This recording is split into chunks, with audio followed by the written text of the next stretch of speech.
National highway ഇതിനെ കാണണം, സംസ്ഥാന സർക്കാരും ഇതിനെ കാണണം. ഈ ആവശ്യങ്ങളാണ് ഓരോ പ്രദേശത്തും ജനങ്ങൾ ആവശ്യപ്പെടുന്നത്. കേരളത്തിന്റെ പ്രത്യേക പരിതസ്ഥിതിയിൽ ഈ നാഷണൽ ഹൈവേയുടെ അവർ ഉണ്ടാക്കിയിട്ടുള്ള ഇത്തരത്തിലുള്ള നയ തീരുമാനങ്ങളിൽ ആ ഡിസൈനിൽ ചെറിയ മാറ്റം ഒക്കെ വരുത്താം. അത് ജനങ്ങൾക്ക് വേണ്ടിയിട്ട് ആ മാറ്റം വരുത്താം. അത് മാറ്റം വരുത്തിയിട്ടുണ്ട്, പല സ്ഥലങ്ങളിലും മാറ്റം വരുത്തിയിട്ടുണ്ട്. അതുകൊണ്ടാണ് കൂനമ്മാവിൽ ഈ മാറ്റം വരുത്തണം എന്ന് നമ്മൾ പറയുന്നത്. ആ മാറ്റം വരുത്തണം. പല സ്ഥലങ്ങളിലും ഇത്തരത്തിലുള്ള ജനകീയമായിട്ടുള്ള ആവശ്യങ്ങളെ കണ്ടും കേട്ടും അതിന്റെ പ്രാധാന്യം മനസ്സിലാക്കിയിട്ടും ആ മാറ്റങ്ങൾക്ക് നിരവധി സ്ഥലങ്ങളിൽ നേതൃത്വം കൊടുത്ത നിരവധി പ്രോജക്റ്റുകളുണ്ട്. ആ പ്രോജക്റ്റുകളുടെ ഏറ്റവും ഉദാത്തമായ മാതൃകയാക്കി നമുക്ക് ഇതിനെയും മാറ്റാൻ കഴിയണം. അതാണ് ജനങ്ങൾ ആഗ്രഹിക്കുന്നത്. അതുകൊണ്ടാണ് ഒരു ജനകീയ മുഖം സർക്കാരുകൾക്ക് ഉണ്ടാകണം എന്ന് നമ്മൾ പറയുന്നത്. അത് ചെറിയ കാര്യങ്ങളിലാണെങ്കിലും വലിയ കാര്യങ്ങളിലാണെങ്കിലും അത്തരത്തിലുള്ള കാര്യങ്ങൾ നടപ്പിലാക്കിയാൽ മാത്രമാണ് ജനാധിപത്യത്തിന് ഒരു ശോഭയുണ്ടാവുകയുള്ളൂ. ഒരു ഭരണകൂടത്തിന് അത് മാതൃകകൾ സൃഷ്ടിച്ച് മാറാൻ കഴിയുകയുള്ളൂ.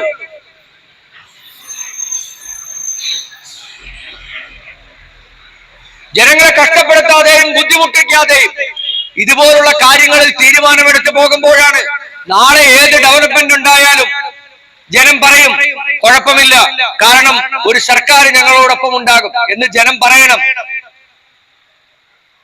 ലാൻഡ് അക്വസിഷൻ എന്ന് പറയുന്നത്, ഭൂമി ഏറ്റെടുക്കൽ നടപടി എന്ന് പറയുന്നത് പണ്ട് വലിയ പ്രശ്നമായിരുന്നു, അല്ലേ? ഇപ്പൊ ഇന്ന് മാർക്കറ്റ് വില കിട്ടും ആളുകൾക്ക്. ആ മാർക്കറ്റ് വില കിട്ടിയാൽ അവർക്ക് വേറെ സ്ഥലം വാങ്ങാനും വീട് വാങ്ങാനും അവർക്ക് ബുദ്ധിമുട്ടുണ്ടാകില്ല. NH-47 ഡെവലപ്മെന്റുമായി ബന്ധപ്പെട്ട് 90കളിൽ ഭൂമി പോയ ആളുകളാണ് ഞാൻ ഉൾപ്പെടെയുള്ള ആളുകൾ. അന്ന് കിട്ടിയത് എന്താ? പൊന്നും വിലയാണ്, അല്ലേ? അന്ന് കിട്ടിയത് പൊന്നും വിലയാണ്. അന്ന് ഭൂമിക്കൊന്നും ഇത്ര വിലയില്ല, അതുകൊണ്ട് അന്ന് അത്ര വലിയ പ്രശ്നം ഉണ്ടായില്ല. എന്നാലും പൊന്നും വില കിട്ടുമോ എന്നുള്ളത് സംശയമായിരുന്നു ആളുകൾക്ക്. ഭൂമി ഏറ്റെടുത്താൽ സർക്കാർ പിന്നെ നമ്മൾ രണ്ടാമത് കോടതി പോകണം. 2-3 പ്രാവശ്യം കോടതി പോയാലാണ് നമുക്ക് നഷ്ടപ്പെട്ടതിന്റെ തുച്ഛമായെങ്കിലും നമുക്ക് ലഭിക്കുകയുള്ളൂ. പിന്നീട് ഭൂമിയുടെ വില മാറി, ഭൂമിക്ക് വലിയ വിലയായി, സാമൂഹിക സാഹചര്യങ്ങൾ മാറി.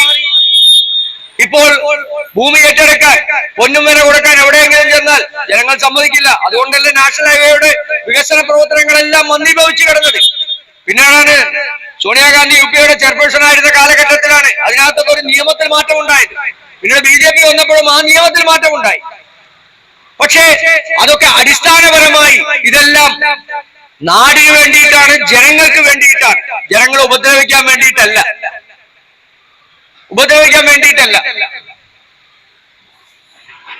അപ്പൊ ഈ റോഡ്, ഈ നാഷണൽ ഹൈവേ എന്ന് പറയുന്നത് ജനങ്ങൾക്ക് മണിക്കൂറുകൾ കൊണ്ട് അല്ലെങ്കിൽ മിനിറ്റുകൾ കൊണ്ട് ഉദ്ദേശിക്കുന്ന സ്ഥലങ്ങളിൽ എത്തിച്ചേരാൻ കഴിയാവുന്ന ഈ പുതിയ സംവിധാനങ്ങളെ ജനങ്ങൾ അതുകൊണ്ടൊക്കെ തന്നെയാണ്